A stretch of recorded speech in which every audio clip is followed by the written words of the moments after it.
Imagine voar sobre um deserto vasto, silencioso, e de repente, ver surgir no solo figuras colossais, um beija-flor de 90 metros, um macaco com cauda espiral, um astronauta que parece acenar para o céu, linhas retas tão longas que parecem apontar para o infinito, geoglifos desenhados com perfeição, que só podem ser vistos do alto. Mas quem fez isso? Por quê? E mais importante, como em uma época onde voar era impossível? Você está sobrevoando o deserto de Nazca, no sul do Peru, palco de um dos maiores enigmas da arqueologia mundial. Por décadas, as linhas de Nazca foram atribuídas a deuses, extraterrestres e civilizações perdidas. Elas desafiaram a lógica, a ciência e a imaginação. Hoje, você vai conhecer a verdade. Vamos desvendar esse mistério juntos. Desde suas origens obscuras, passando pelas teorias mais loucas, até chegarmos à explicação surpreendente que a ciência revelou. Prepare-se para uma jornada pelo tempo, pelo deserto e pelo desconhecido. As linhas de Nazca são um conjunto de geóglifos gigantes, gravados no solo do deserto de mesmo nome localizado a cerca de 400 quilômetros ao sul de Lima, no Peru. Estão espalhadas por uma área de mais de 500 quilômetros quadrados. Algumas são simples linhas retas, com dezenas de quilômetros de comprimento. Outras são figuras de animais, plantas, formas geométricas e até formas humanoides. Há um macaco, um colibri, uma aranha, uma baleia, um cão, um condor e muitas outras. Ao todo, mais de 300 figuras diferentes já foram identificadas. E o mais curioso, do chão é quase impossível vê-las. Elas só fazem sentido vistas de cima, como se tivessem sido feitas para os olhos do céu. Mas essas linhas não são modernas. Elas foram criadas há mais de 1500 anos, entre os anos 500 a.C. e 500 depois de Cristo, por uma civilização chamada Nazca, anterior aos Incas. Na época, não existiam aviões, satélites ou drones. Então, como eles conseguiram esse feito?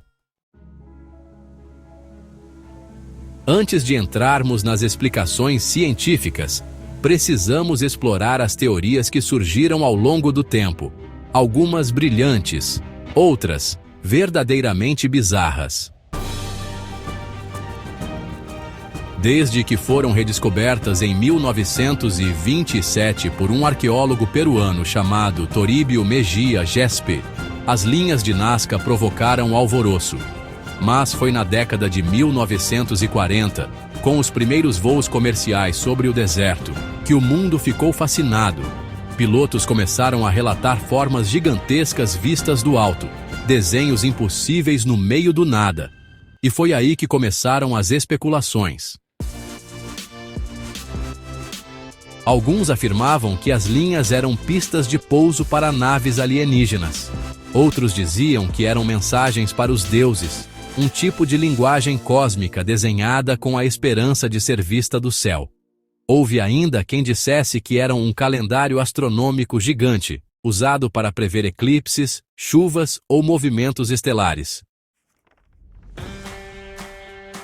O escritor suíço Erich von Däniken popularizou essa ideia em seu livro Eram os Deuses Astronautas, alegando que os Nazcas tiveram ajuda extraterrestre. A teoria era absurda, mas fez sucesso. As linhas de Nazca viraram tema de documentários, séries e até videogames. Mas a verdade ainda estava enterrada sob o calor escaldante do deserto. Foi então que surgiu Maria Reich, uma matemática e arqueóloga alemã que dedicou mais de 50 anos de sua vida a estudar as linhas de Nazca. Ela caminhou incansavelmente pelo deserto, mediu cada linha, registrou cada figura, dormiu em barracas, enfrentou tempestades de areia, tudo em nome da verdade.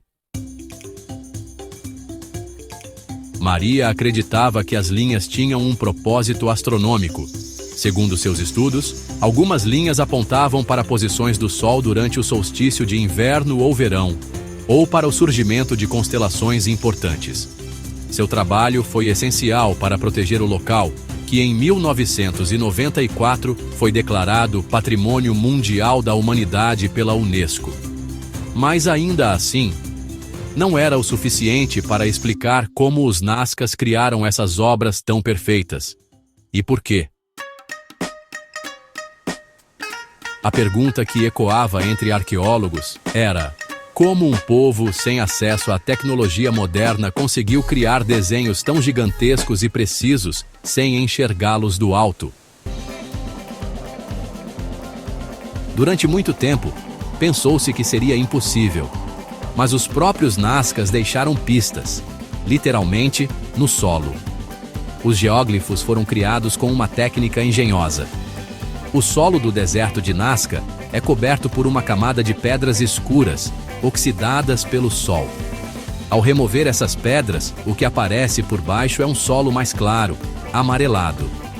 Assim, ao simplesmente raspar as pedras e expor o solo mais claro, os Nazcas conseguiam criar contrastes visíveis a quilômetros de distância. O que torna tudo ainda mais fascinante é que eles utilizaram estacas de madeira como pontos de referência.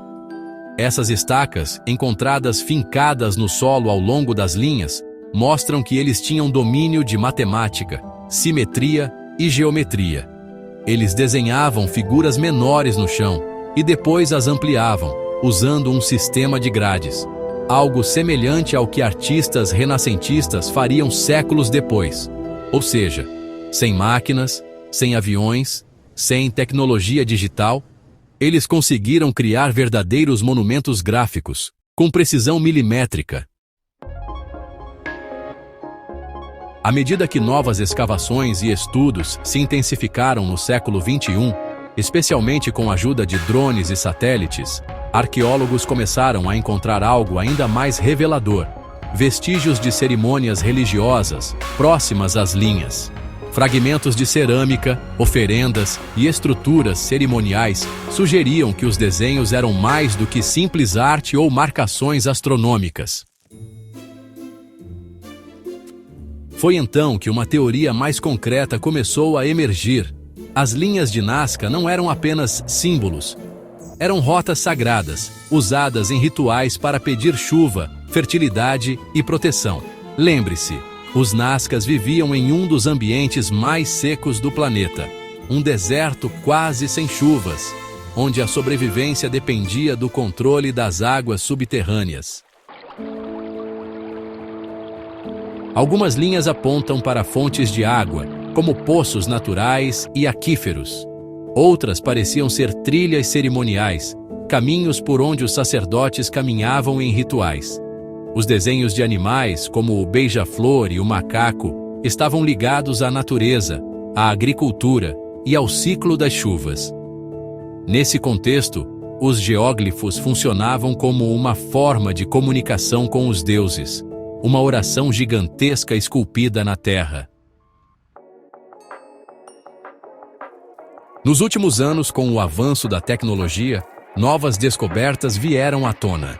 Drones equipados com câmeras de alta resolução e sensores térmicos permitiram mapear áreas nunca antes exploradas. E o que se encontrou foi impressionante. Mais de 150 novos geoglifos foram identificados entre 2018 e 2022. Muitos deles ainda mais antigos do que os conhecidos. Alguns datam de 1000 anos antes de Cristo, o que sugere que o costume de desenhar figuras gigantes no solo já existia entre outras culturas do Peru antes mesmo dos Nazcas. Além disso, cientistas descobriram que os Nazcas utilizaram as linhas para marcar o calendário agrícola. Certas figuras aparecem alinhadas com o nascer e o pôr do sol nos solstícios, o que ajudaria na previsão das estações, fundamental para o plantio e colheita. Ou seja, as linhas não eram apenas religiosas, eram também científicas, simbólicas e sociais, uma mistura de arte, astronomia e espiritualidade. Entre os geóglifos mais intrigantes de Nazca está a figura apelidada de O Astronauta. É uma imagem humana com grandes olhos redondos, braços erguidos e uma aparência, digamos, não muito terrestre. Muitos ufólogos usaram essa figura para afirmar que os Nazcas tiveram contato com extraterrestres. Mas os arqueólogos têm outra explicação. A figura representa provavelmente um xamã ou sacerdote, com uma máscara cerimonial, algo comum entre várias culturas andinas. Os olhos grandes seriam, na verdade, representações artísticas de olhos ampliados, ou até mesmo um estilo de desenho. Não há qualquer evidência de que os Nazcas tenham tido contato com seres de outro planeta, mas a ideia de que essas figuras só podem ser vistas do céu é real. E isso, claro, continua alimentando a imaginação popular até hoje. Um dos aspectos mais surpreendentes revelados pelas pesquisas recentes foi a ligação direta entre as linhas de Nazca e os sistemas de irrigação subterrâneos da região. Os Nazcas construíram complexos chamados púquios, engenhosos canais espirais que traziam água subterrânea à superfície, uma das obras hidráulicas mais impressionantes da antiguidade. E adivinha? Muitas linhas e figuras apontam exatamente para os locais onde esses púquios estão localizados. Ou seja, os desenhos também serviam como marcadores de água. Mas não eram apenas utilitários. Eles estavam associados a rituais de agradecimento e pedidos aos deuses da natureza. O colibri, por exemplo, era símbolo da esperança pela chuva. A aranha, por sua vez, estava ligada à fertilidade e à agricultura. Isso mostra que as linhas de Nazca eram parte de um sistema sagrado de sobrevivência. Um templo a céu aberto, onde o chão era o altar e os desenhos, as preces. Infelizmente, apesar de sua importância histórica e simbólica, as linhas de Nazca enfrentam hoje um inimigo mais perigoso que o tempo, o ser humano moderno. Em 2018, um caminhão invadiu uma parte do deserto e danificou algumas figuras. Além disso, o turismo descontrolado, a mineração ilegal e até o crescimento urbano ameaçam a preservação dos geóglifos. Felizmente, novas medidas foram tomadas. Monitoramento por satélite, drones em patrulha constante e barreiras físicas em áreas sensíveis. O governo peruano, com apoio de arqueólogos internacionais, vem implementando planos de preservação mais rigorosos. A tecnologia que antes nos ajudou a desvendar os mistérios de Nazca, agora serve também para protegê-la. Depois de séculos de especulação, ficção científica e teorias improváveis, o mistério das linhas de Nazca está cada vez mais próximo de ser completamente compreendido. Hoje sabemos que elas foram criadas por um povo brilhante, espiritual e engenhoso, que soube transformar o solo árido em uma tela viva para expressar sua fé, seus conhecimentos e sua busca pela sobrevivência. As linhas não foram feitas para naves, nem para alienígenas. Foram feitas para os deuses da água, para os céus que trazem a chuva e para marcar o tempo sagrado da vida. E mais do que isso, elas foram feitas também para perdurar, para contar uma história que só poderia ser lida por aqueles dispostos a enxergar do alto e com profundidade. As linhas de Nazca nos mostram algo profundo. Mesmo sem tecnologia moderna, sem metal, sem rodas e sem escrita formal, os Nazcas conseguiram deixar uma mensagem eterna, uma mensagem que resistiu a séculos de vento, sol e esquecimento. Uma mensagem que só foi totalmente compreendida quando o homem finalmente olhou de cima e passou a escutar a terra. E você? O que deixaria gravado no chão se quisesse que algo fosse visto por milhares de anos no futuro? Talvez, assim como os Nazcas, tudo o que queremos é ser ouvidos pelos céus. Se você curtiu essa jornada pelos mistérios do deserto, não se esqueça de deixar seu like, comentar o que mais te surpreendeu e se inscrever aqui no canal Fatos Intrigantes. Toda semana, mergulhe com a gente em histórias que o mundo quase esqueceu, mas que nunca deixaram de existir. Até a próxima!